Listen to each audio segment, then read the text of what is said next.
Walls. It's time for Frank Walls. Frank talks while Frank walks. It's time for Frank Walls. All right, my next guest is Joe Theismann. He broke my heart when I was 7 years old. And, well, he's a Jersey legend, Notre Dame legend, and, well, let's go for a walk. You're kind. I appreciate it. I love walking with you. Yeah, I'm a Dolphin fan. That's okay. And I'm not apologizing. I'm not going to apologize I for was that. 7 years old watching that Super Bowl, 1983, January of 83. January 83. It was quite a day. I mean, it was our first experience with, it was a strike season. Yep. And we managed to be able to get out and have an incredible football game. Of course, John Riggins was the MVP. John was Riggins. Absolutely phenomenal. That 4th and 1 play, that decided the whole game. It really did. What a big difference it made.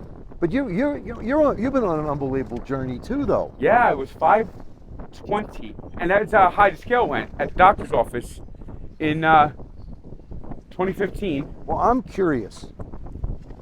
What made you decide that enough was enough, and that you were going to get yourself healthier and you were going to take care of yourself? Well, the first thing that happened was I had MRSA. Okay. And that got me down a little bit, got me under 500s. But I always struggled with my weight. Then I had a viral video. I got hired by Barstool. Watch the curb. I got hired by, it's a bocce court here. Yep. Yeah.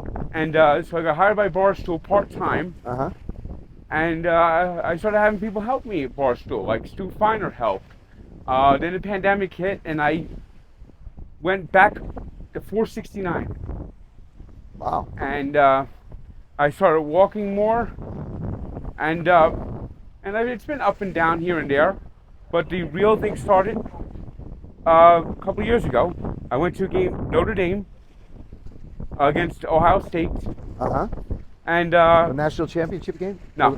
The game a couple years ago. This is the game where the last lost on the last play in South Bend. Got it. It's my first ever trip to South Bend. Always wanted to see the Irish. Uh-huh. And I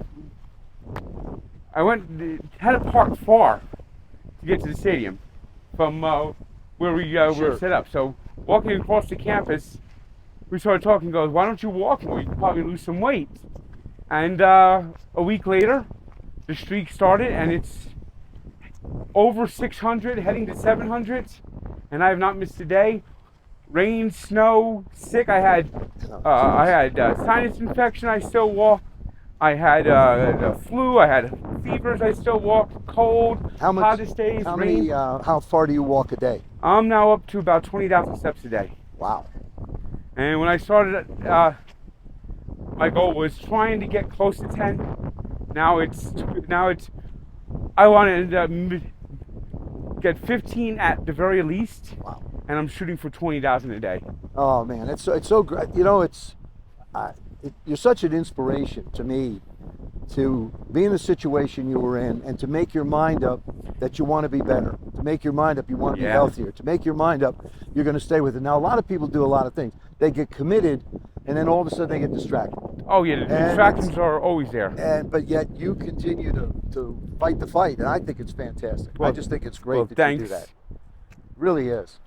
And I don't think people realize how hard it is either to do that. I mean, you have your different temptations out there, but to be able to stay with what you're doing. When it's 15 degrees, you don't want to go out there walking. And then yesterday I was walking in Nutley in Belleville, and it was like 100% humidity, and it was like 98 degrees. It was a tough walk, but I got it. I got my walk done. And it's just, you got to be committed. You got to, and I always say this: if I can do it, you can do it. Sure. And that's what I'm saying. That's why you're such an inspiration. I mean, look at you now. The scale only went to 520, right? Yeah. I mean, it was more than that. It probably was. Mine's been like 530, 540. And here you are, just a shake under 300. I mean, it's incredible. I never thought I would have been this way. I was. Did you say you started in 2000? 2015 was when I was at my highest, and I got sick. Mm-hmm. I had MRSA.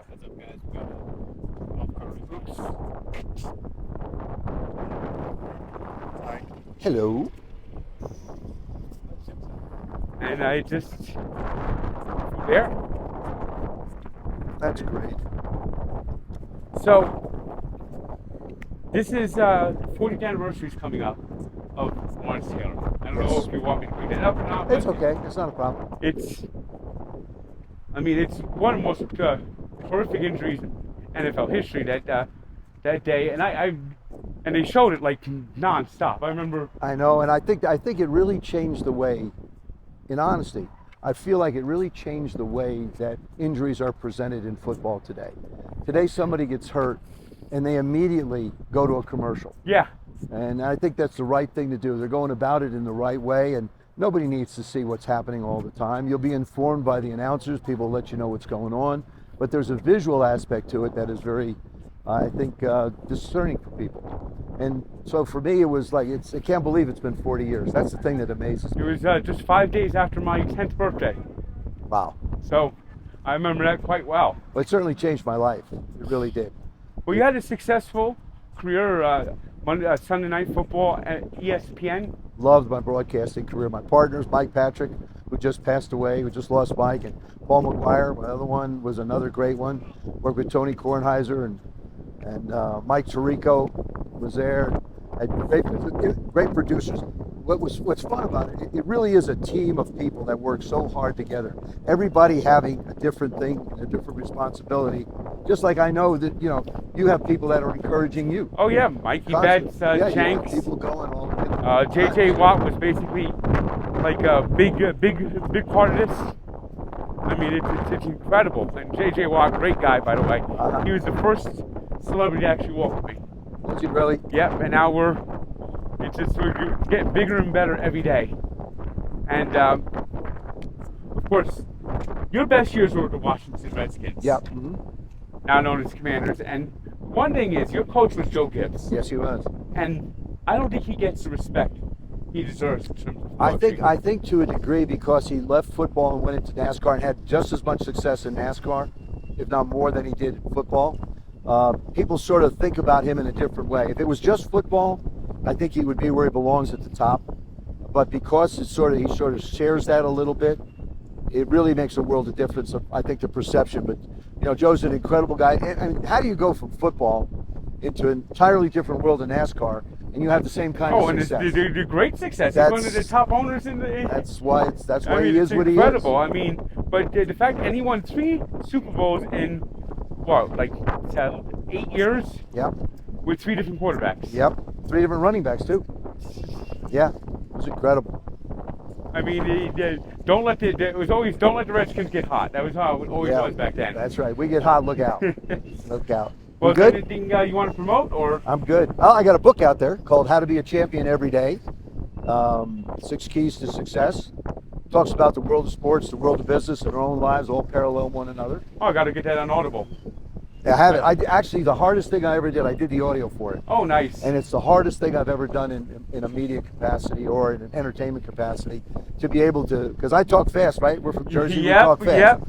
And to be able to take your time to make sure that you enunciate and get everything out there is vitally important. Yes, when I'm doing the walks, a lot of times I got the Audible going. Good. Yep. Yeah, appreciate that. Oh, thanks. We good? Yeah, thanks for joining us. Thanks, Frank. Great being with you. Continued success. Yes.